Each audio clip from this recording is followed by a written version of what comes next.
Welcome to the Swirl Suite, everybody. Happy Wine Wednesday. So we have a short episode for you today. We have the founders of Argaux. So Argaux is an all-women operated and owned online wine shop and educational platform. The founders are Arden and Margaux. They met in college and they kind of started making these, they like to cook. So they started hosting these pop-up dinners with wine pairings. And that escalated into a business. It's a great story.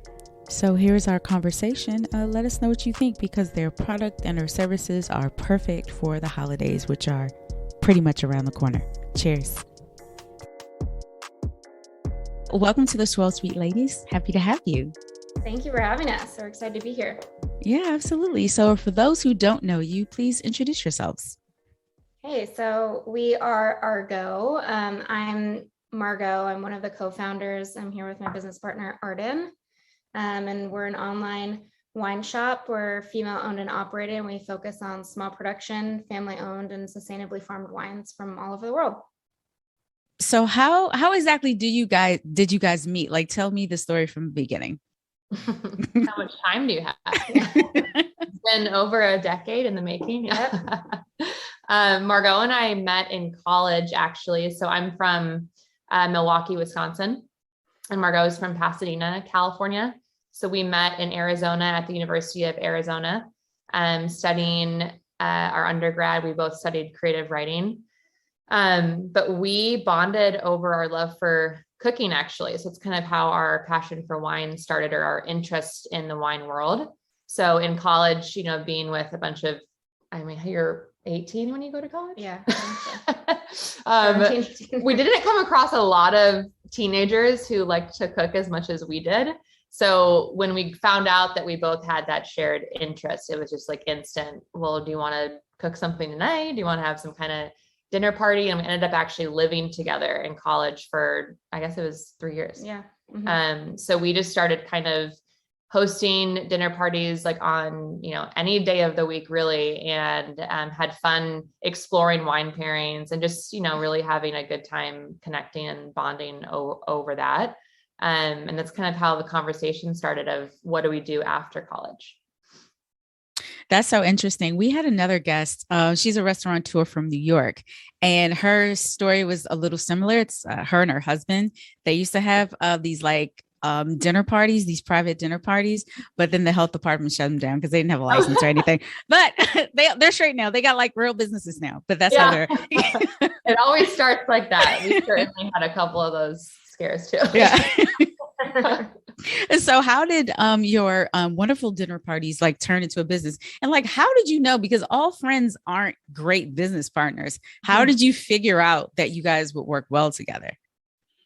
I think it really started from, again, that base friendship. And I think having this equal passion for food and entertaining and wine, that obviously helped. But we started throwing these dinner parties in college, and we started having these conversations about what could we do after college? What could we start? What could we be a part of? How do we get our foot in the door? And having these conversations about just trying to be in the food and wine world, and every opportunity that we could think of to try and make that happen. So that, I think started our junior year of college. And then from there, we kind of started to build ideas and write things down. We would have business meetings in college, and our friends would laugh at us because we'd always have to ask them to pick us up after our business meetings. Yeah. And of course, they included wine because we're not selling plastic here; we're selling wine. So we got a lot of eye rolls in college over that, but it ended up turning into something. Then we decided our senior year, I think second semester, that we really wanted to pursue wine seriously. And we applied to the International Culinary Center in San Jose. And we both completed their intensive sommelier training program, which was about 4 months. And it was 9 to 3, I think. So it was high school hours of just intense training. And we actually did it at separate times because we felt like we couldn't we wouldn't take it seriously or concentrate if we did it together. So we did it separately. But it really started straight after college. And then once we both completed the program, these dinner parties that we were hosting in college really turned into pop-up wine tastings in people's homes. So the whole idea started around the idea of taking the somm off the floor and bringing them into your home. So how could we make the knowledge of a wine expert accessible to everybody?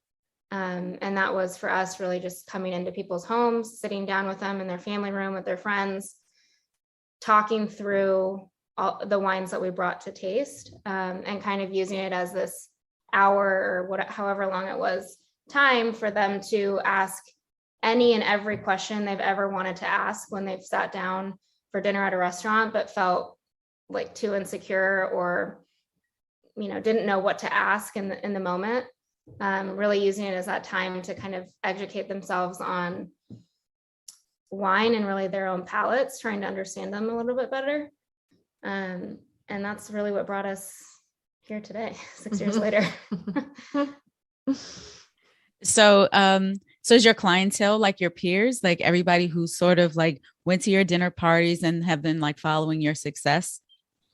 Yeah, it definitely started out that way. The company grew very organically because of just that. We were in front of our clients often, throwing these kind of parties, and really formed some great relationships in that sense. But I think, since honestly the pandemic, we were one of those businesses that were very fortunate because we sell wine online and we ship nationwide. So all of a sudden, drinking at home became a very popular pastime of people across the country. And we launched our best-selling product now, which is our blind tasting kit, in March of 2020. And so our business just blew up, so we grew from having really a more so local to California clientele. Yeah.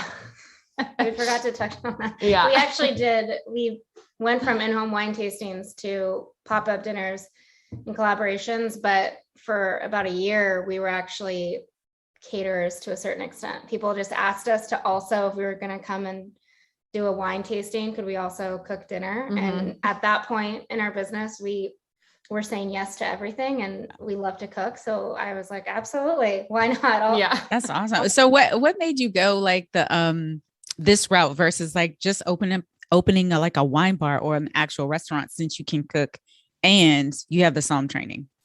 Yeah.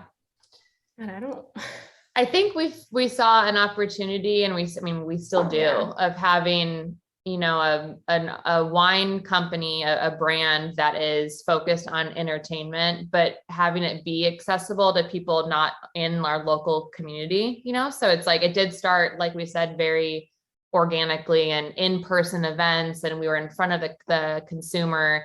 And I think that, throughout the past year and a half, we've just seen that there's so much opportunity in a really like unique way to connect with consumers across the entire country and to deliver something that is extremely unique. It's entertaining, it's well packaged, they can learn something from it. So we're excited to pursue that. And we think that we've kind of found a niche in the online space in that regard. No, that makes perfect sense. So is the name Argaux your names combined? It is. It's so cute. That's the first thing I noticed. I was like, that is wonderful. So tell me more about Argaux and all of the wines that you offer. Do you focus on specific regions, or how's that work? Yeah, we focus on, it organically turned into a focus kind of on old world wines. Probably about 50% of our book is French, but we do carry wines from all over the world. And it's more of that focus on, wines that have a sense of place, that really taste like the region and really taste like the region they're coming from and the varietal that's representative of that region. So we focus on definitely sense of place, but again, that sustainability factor is huge for us, small production and family owned, because that naturally kind of comes with wines that don't have a ton of intervention, generally comes from smaller producers that, don't need to manipulate their wine to make up for lack of grape quality or whatever it is. So all of those things kind of fall hand in hand. Mm-hmm. Do you still do your like pop-up tastings? Do you do at-home tastings if somebody requests it? We do them here and there. Yeah, I mean, we haven't really, it has not been our focus at all. Gotcha. Yeah. We've actually been doing a ton of virtual wine tastings. That's fun, we're especially with the blind.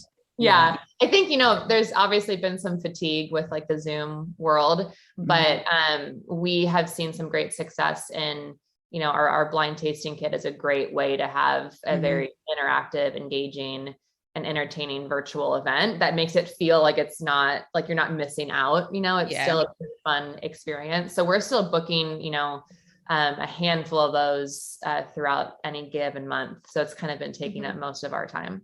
How do you go about like sort of building your wine collection? Do you guys travel a lot or you just work with distributors? We do a little bit of both. Before the pandemic, obviously we were traveling a little bit more. Feel very lucky that I was able to go to France right before the pandemic hit in January of 2020. Yeah, 2020. And solidify a lot of relationships with one of our other business partners, Lexi, who handles the import and distribution arm. So we were able to solidify a lot of relationships before the pandemic hit. And then obviously we kind of relied on our distributors and importers that we work with domestically throughout the pandemic. And we still will continue to work with them. They have great books and similar method, and the way that they source is similar to the way that we source in terms of our direct-to-consumer platform. And, I think we would like to go as direct as we can and find new producers that we'd like to bring to the United States ourselves. But we're lucky that a lot of distributors and importers in the United States are kind of following the same path that we are in terms of, small production, sustainability now. So there's a lot of, great books out there and a lot of people doing some pretty awesome things in the wine world. Cool. That's awesome. That's awesome. Do you have any advice for someone who is trying to get into specifically the industry that you're in? I think just start. I think in the wine industry specifically, there's so many different aspects you can get involved in. You can be on the floor of a restaurant, you can work for an importer, you can work retail. And it's a very fun industry, but I think it's really about tapping into and just trying to like explore and learn what interests you the most. I'll say that, Margaux and I just within our own company have taken different paths in regards to what we focus on a day to day. So here I am, like I'm in the wine industry, but I work mostly on just marketing and sales, and Margaux is pursuing education to become a master of wine because she sources all of our product. So it's, even within a small business like ours, we have totally different day to days. Right. So I would say just start working, start learning, and just see kind of what fits. I don't know if you have from the education standpoint. Yeah, I think for me, definitely going through some courses, like I'm going through the wine and spirits education course. And that's the education kind of route that I've taken. You can also go through the Court of Master Sommeliers. But the Wine and Spirits Education Trust is a little bit more business oriented rather than service oriented. But I think if you don't necessarily know exactly what your path is and you're starting out in the wine industry, maybe with online sales or whatever it is, those courses and just educating yourself as much as you can really helped. I think it helps us sell. It helps us in every aspect of the business. But personally, I think it helped me figure out where my passion lies within the wine world. Great answers. So last serious question. Last week we talked to our guests about the champagne and the glass bottle shortage. Do you guys notice, is that affecting you at all?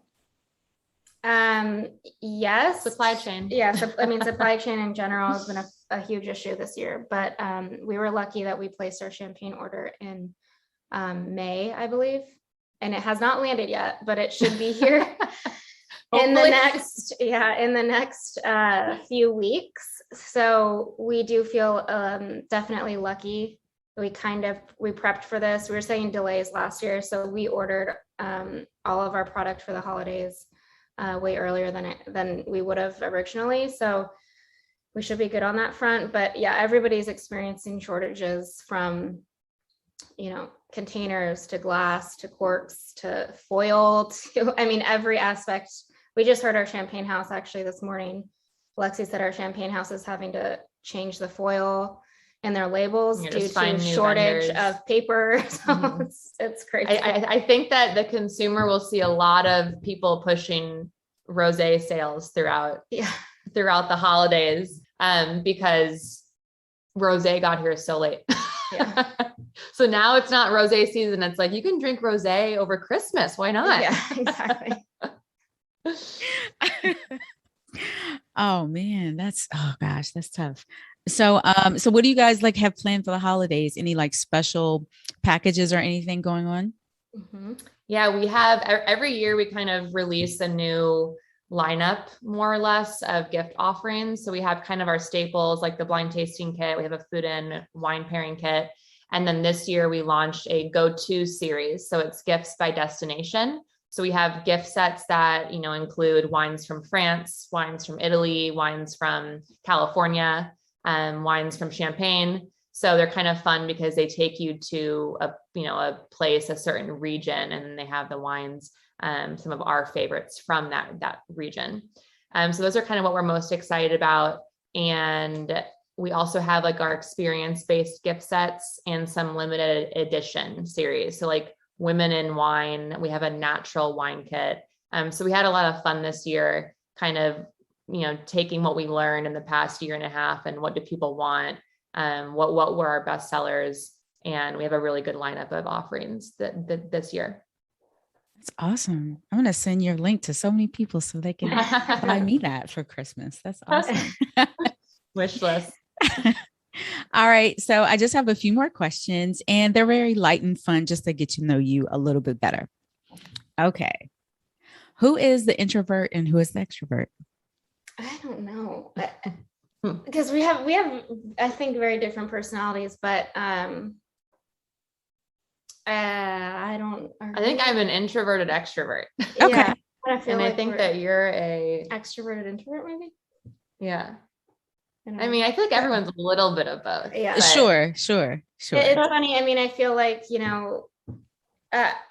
it's funny to see both of us. Maybe we're not going to be the life of the party in smaller settings, whatever it is, but we're both very comfortable speaking in front of large crowds.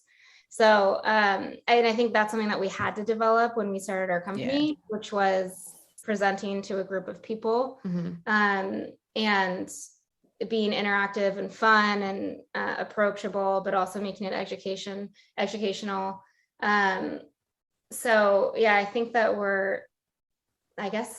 both have introvert qualities about us, but I think that I'm an extrovert in business, but I'm a little bit of an introvert and maybe socially. I don't know. Who knows? Every day is different. We need to do a personality test. Who responds to text the fastest? I'm not a good texter. We're both horrible texters. We can relate on that. Unfortunately. I'm like, please email me. Yeah. Really? Yeah. Interesting. Because my text, I'm so used to email because it's so important. It's all business, all clients, and text. I'm just I'll get to it later because I think it's more personal. Does not go over sometimes with family and friends. But I think we're both pretty poor. So our response, both of us would say email. Yeah. That's fair. Or call me. Just call me. Pick up the phone. Okay. Gotcha. I would say if the question were who's better with phone calls, yes. Okay. I understand. And I am the total opposite. Please don't call me. Please don't pick up the phone. I'd rather you send me a text unless it's super important. And email. So I see those first. Yeah. I think the issue with text messages is, and this is a business plan for anyone listening, is figure out a way so that you can open a text, read it, but then mark it unread. So it's still at the top of your messages. Or like a reminder. Then I would be much better at answering text messages. Yeah. You guys must get a lot of text messages. Yeah. Unfortunately, our personal cell phone numbers are. Oh no. Yeah, we started the business with him, so I still have clients who text me. Oh no. Oh man. Oh gosh, I can't imagine. Who is more likely to eat a box of jelly beans? No. I actually read these questions before and I was like, I would say you. You have like weird tendencies with Jelly food. beans. Yeah. I hate jelly beans. I don't like jelly beans either. Neither like, one of you have a sweet tooth? I feel like Margaux. She has a sweet tooth. Yeah, but with chocolate. But I feel like Margaux yeah. would like one day be like, kind of feel like having jelly beans today. It's like random. She doesn't have a sweet tooth, but then like she'll randomly be like eating cookies. That's kind of true. It's a good question though. Okay. Treadmill, elliptical, or stationary bike? Stationary bike. Really? Huh. All right. That's fun. You must have Pelotons. Yes. I don't, but I love one. I do. And I love spin class. Yeah. Gotcha. All right. All right. Last question. If you were hosting a wine tasting for a celebrity, who would it be? Any kind of celebrity? I feel like I would really get along with Adele. Fun. But from like a celebrity like shock standpoint, I love Rihanna. Oh yeah. I would probably be a little bit intimidated. I think everybody would be intimidated by Rihanna. But I feel like we could connect. So it sounds like for me, it's like musician wise, but. Yeah, I'm thinking like I think it'd be very fun to do something for like Jerry Seinfeld or like Larry David and Larry David. Yeah. Why don't we get Adele, Rihanna, Larry David, Vince Vaughn in just a room? Dave Chappelle. Oh God. Perfect. It sounds like that's what we need. I've always wanted to drink with Michelle Obama because she's always so poised. Yeah. Like, we got to get you some wine, girl, because I want to hear all the dirt. Lighten up. Here you go. Dave Chappelle probably needs a little wine right now. Yeah. He's actually getting canceled right now. I think that there's a lot of people that we would enjoy having a glass of wine with. Yeah, that sounds really fun. Well, ladies, this was so fun. Before you go, tell everybody where they can follow you and your website. Okay. Well, it's argaux.com. So www.argaux.com. And our Instagram handle is _Argaux_. And we post on there mostly about like travels, recipes, the latest wine selections and things like that. So it's fun to follow along. And our email list too kind of goes through our newsletter, and we're trying to do more with some recipes and fun food pairing things because we have gotten a lot of customer feedback about that. Awesome. Anything else you want to let everybody know about? I think so. That's pretty much it. Mm-hmm. Yeah. Awesome. Head to Argaux to learn more. Great. Well, thank you so much for taking the time to talk to me today, and enjoy the rest of your week, ladies. You too. Bye. Bye. Once again, thank you for joining the Swirl Suite. We hope you enjoyed this episode. Please like and subscribe, follow, and leave a comment. Have a great week. Cheers.